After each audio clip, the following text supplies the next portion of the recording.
네, 반갑습니다.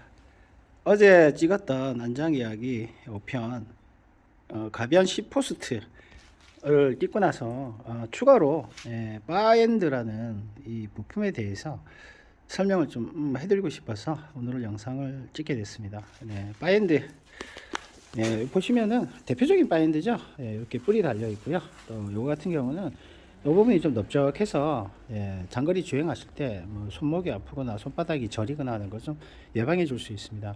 그래서 통상적으로 요걸 많이 쓰세요. 보통 분들은 일반적으로 자전거 이제 즐기시는 분들은. 그런데 어, 시합을 뛰시거나 뭐 또 아니면 경합을 하는 또 레이싱 모드에 라이딩을 하시는 분들은 안 하시죠. 왜냐면 너무 무겁습니다 이거는. 그래서 이거는 거의 안 하신다고 보시면 되고요. 예, 근데 이 바핸드를 달았을 때 어떤 효과가 있고 또 얼마나 또 라이딩에 도움이 되는지 어제 제가 찍었던 가변 시포스트와 결합을 해서 한번 설명을 해보겠습니다. 예, 이 자전거가 제가 평소 도로와 인도를 즐기는 자전거입니다. 산을 가진 않고요. 이거 가지고는 이거는 이제 산은 또 제가 말씀드리는 산은 뭐 모악산이라든가 뭐 파령산이라든가 등산로 코스를 주파하는 싱글 코스를 말하고요. 이 자전거 가지고는 주로 이제 임도길을 많이 갑니다.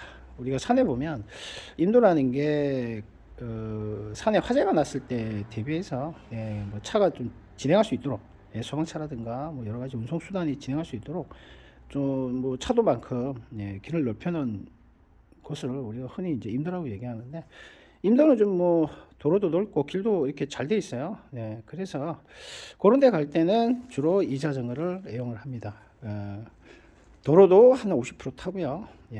그리고 임도도 한 50% 타고 그런 비중으로 이제 타는데 제가 어제 설명드렸던 가변 시포스트 제가 즐겨 타는 이 자전거에 가변 시포스트가 이렇게 장착이 되어 있어요. 네, 지금 가변 시포스트 높이는 최대한 지금 올려놓은 상태예요. 이거를 이제 레버를 눌러서 엉덩이를 누르면 여기까지 내려가죠. 이렇게 내려갔다 올라갔다 하면서 이제 높이를 조정을 하는데 제가 이 가변 시포스트를 자전거에 달고 그리고 이렇게 바핸드를 또 달고 해서 도로나 인도 주행에 많이 사용을 하고 있습니다. 바핸드를 요 위치에 다는 거는 이제 주로 도로 주파에 조금 더 용이하도록 이렇게 달았고요. 이게 또 바인드가 제가 연장을 했어요. 원래는 이게 프로에서 나오는 바인드인데 길이는 요만 있어요. 근데 여기다가 핸들바를 잘라가지고 요만큼 더 연장을 해서 붙여서 지금 사용하고 있습니다. 길이가 좀 많이 길죠. 그래서 이거를 사실은 짧았을 때는 여기다 달고 제가 주행을 했는데 지금은 가운데 이렇게 달아서 주로 도로 주행을 할 때 앞에 이렇게 꽉 잡고 에어로 자세로 그렇게 라이딩을 하니까 속도가 훨씬 빠르게 나오더라고요. 그리고 또 긴 오르막 같은 데 갈 때도 이렇게 잡다가 갈 때보다는 오히려 이렇게 잡고 이렇게 잡고 갈 때 조금 더 오르막을 공략하기가 좀 수월했습니다. 좀 긴 오르막이죠. 한 뭐 3km, 4km 되는 그런 오르막 갈 때 훨씬 수월해서 이렇게 장착을 했고요. 원래는 이 바인드가 지금 길이가 이 핸들바의 길이가 전에는 제가 680이나 뭐 한 720 정도 썼어요. 그때는 이 바인드를 이 핸들바 끝에 이렇게 장착을 하고 썼는데 지금은 핸들바가 이게 750에서 760mm 정도 됩니다. 이렇게 넓다 보니까 이 바인더를 옆에 달면 조금 뭐라 그럴까요? 뭐 불편하다 그럴까요? 좀 어색하다 그럴까요? 그리고 또 핸들바가 넓으니까 끝에서 자꾸 이렇게 당기면 바인드를 달고 이제 제가 핸들바 680이나 뭐 700mm 쓸 때 끝에 달고 잡아 당기는 그런 느낌 비슷한 느낌이 또 있어요. 그래서 굳이 요 끝에다가 바인드를 달아서 뭐 안 써도 핸들바가 넓으니까 오르막에서 어느 정도 바인드를 끝에 달았을 때 그 느낌을 긴 핸들바가 주더라고요. 그래서 바인드를 요 안쪽으로 해서 도로 주행에 조금 적합할 수 있도록 이렇게 달아봤어요. 그런데 제가 이번 주 일요일 날 드림로드를 좀 다녀왔습니다. 창원의 유명한 임도길인데 한 50km 내외예요. 도로 타고 가서 임도 타고 이렇게 오니까 50km 정도 됐는데 이러고 타니까 손목이 너무 아프더라고요. 이게 바인드 끝에서 달아서 제가 탈 때는 이렇게 라이딩 중에는 이런 식으로 자, 이런 식으로 라이딩을 하니까 손목이 아픈 줄 몰랐는데, 이거가 이런 식으로 그냥 자꾸 타니까 손목이 너무 아파가지고 손을 좀 많이 털어야 됐어요. 역시 바핸드를 달면은 손목이 안 아프다. 네, 그 점을 확실히 또 느꼈습니다. 뭐 제가 MTB를 지금 뭐 몇십 년 탔지만 손목 아픈 거는 뭐 아무리 타고 단련을 해도 아프네요. 네, 바핸드가 손목이 아플 땐 답인 것 같고요. 네, 보통 많이 쓰시는 이 바핸드가 보시면 각도가 얘가 좀 많이 섰어요. 예. 자, 이 섰을 때는 이제 손목 아프신 분들이 주로 많이 세워서 이렇게 잡으세요. 어깨나 손목이 아프신 분들은 이렇게 세워서 라이딩 많이 하시고요. 저처럼 좀 공격적인 라이딩, 뭐, 긴 어필이라든가 아주 강한 어필을 가시는 분들은 이렇게 세우지 않습니다. 이거 세우면 효과가 좀 떨어지니까 이렇게 약간 더 숙이죠. 눕힙니다. 예, 눕혀서 세팅을 하는 게 좋고요. 예, 편안한 라이딩을 추구하시는 분이시라면 이렇게 세워서 장착하시는 것도 좋습니다. 그런데 긴 오르막 좋아하시고 극경사 오르막 좋아하시면 이렇게 각도를 조금 수평보다는 약간 12도 정도 위로 세팅하시는 게 좋은 것 같습니다. 이렇게 이제 가변 C포스트를 장착을 하고요. 이렇게 바핸드를 이렇게 달고 이렇게 라이딩 했을 때 어떤 이점이 있느냐, 저희가 뭐 도로 주행을 할 때는 안장 높이가 이 지금 제가 최대치로 올렸거든요. 저는 이 높이보다는 약간 한 2에서 3cm 정도 밑에가 도로 주행에 좋은 위치예요. 그렇게 세팅을 해서 도로를 가다가 한 뭐 경사도 30도 이상 되는 초고각 어필 30, 40, 50도 뭐 이렇게 되는 어필을 할 때 안장을 올립니다. 안장을 올리고요. 그에 더불어서 핸들바를 이렇게 잡는 것이 아니고 이런 바핸드를 이렇게 잡죠.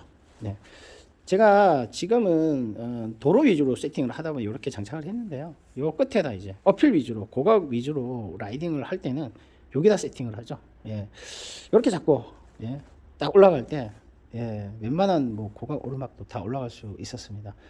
여기 잡았을 때 페달을 밟는 느낌하고요, 이 바핸드를 여기다 걸고 딱 잡았을 때 그 느낌은 뭐 해보시면 아시겠지만 완전히 다릅니다.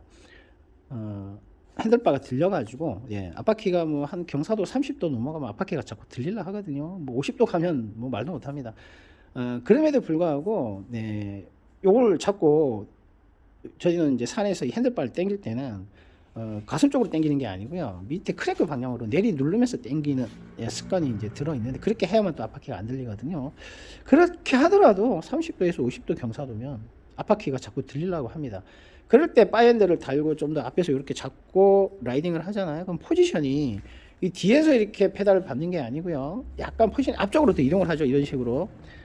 그러다 보니까 체중이 더 앞에 있다 보니까 앞바퀴가 들리는 현상까지 막아줄 수 있고요. 또 그에 더불어서 페달을 좀 더 강하게 밟을 수 있습니다. 근데 기아가 사실은 좀 부족한 기아 할지라도 포지션이 앞쪽에서, 그리고 또 안장 높이는 또 2에서 3cm 평소 타시는 것보다 높게 세팅한 상태로 긴 오르막 혹은 아주 고강도 오르막으로 가실 때는 평소 밟는 기아의 그 파워보다 훨씬 더 뭐 기아 단수로 치면 한 2단 정도 더 센 파워를 낼 수가 있어요.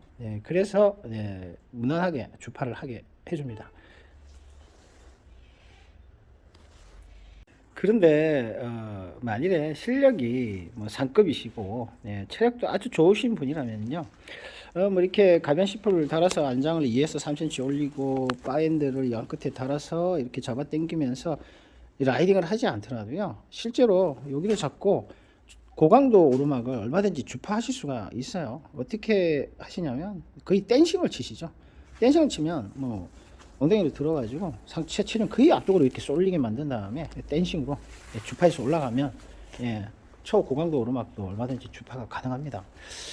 그런데 보통 분들이 각도가 30도 50도 넘어가는 이 오르막에서 보통 분들은 댄싱을 잘 못 치세요. 그리고 댄싱을 칠 정도의 실력이 되려면 스탠딩 기술이라든가 이 자전거를 좀 자유자재로 다룰 수 있는 능력이 좀 있어야 됩니다.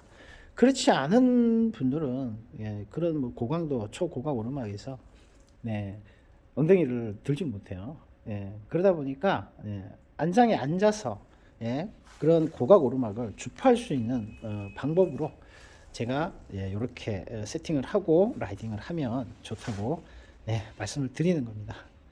실력이 뭐 좋으신 상급 선수분들은 거의 뭐 댄싱으로 고각을 다 치고 올라가 버리더라고요. 근데 그게 좀 안 되시는 분들은 그래도 나는 고각을 타고 싶다, 그래 고각을 클리어하는 쾌감을 느껴보고 싶다 하시는 분들 같으시면 이렇게 안장을 가변 C4를 달아서 고각 가실 때는 2cm 정도 3cm 올리시고요, 바인드를 달아서 그냥 끝에, 요거는 도로 위주로 세팅할 때 이렇게 달았고요, 어필 위주로 세팅을 하려면 끝에 달아서 라이딩을 하시면 전에 올라가지 못했던 코스도 아주 무난하게 쉽게 올라가실 수 있을 겁니다.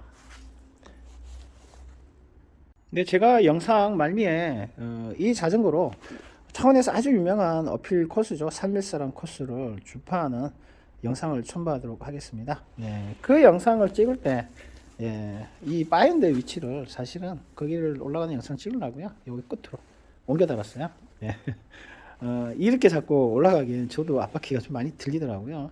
그래서 한번 실패를 했었어요. 그러고 나서 이제 제가 다음에 두 번째 도전할 때는 요거를 이쪽으로 이동해 가지고요, 올라갔습니다. 무난히 클리어 했고요. 그때 제가 그날 한 3번 3회전 한다고 갔었던 기억이 있네요. 한 번은 중간에서 실패하고 두 번은 클리어 했던 기억이 있습니다. 확실히 고각 어필에서는 안장을 한 2cm 3cm 올려주시고요, 바이엔드를 달아서 포지션을 최대한 앞쪽에서 밟아 누르시면은 뭐 파워도 훨씬 더 강하게 낼 수 있고요. 그리고 뭐 앞바퀴 들리는 형상도 막을 수 있고 아주 무난하게 고각을 클리어 낼 수 있을 겁니다.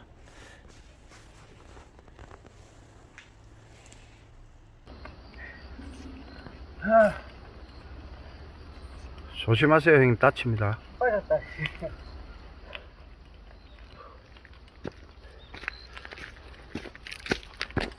바로 뒤에 붙으면 안 돼. 예, 전 계단으로 뛸게요.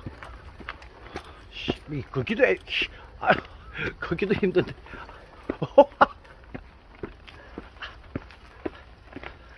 이야.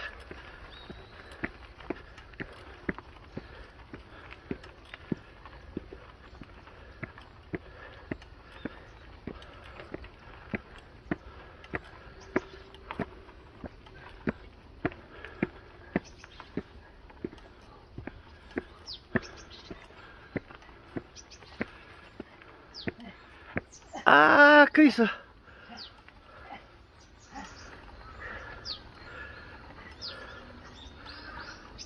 어어어어.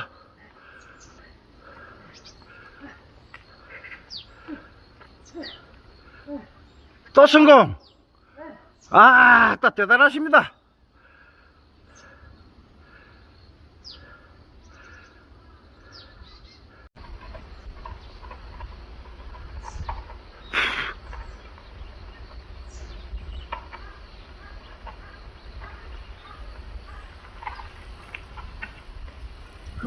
야, 소감 한마디 해주세요. 소감 나도 늙었다. 소감 한마디 해주세요. 가뿐하게 성공해버리네. 올라간다, 올라간다! 조금만 더! 우와!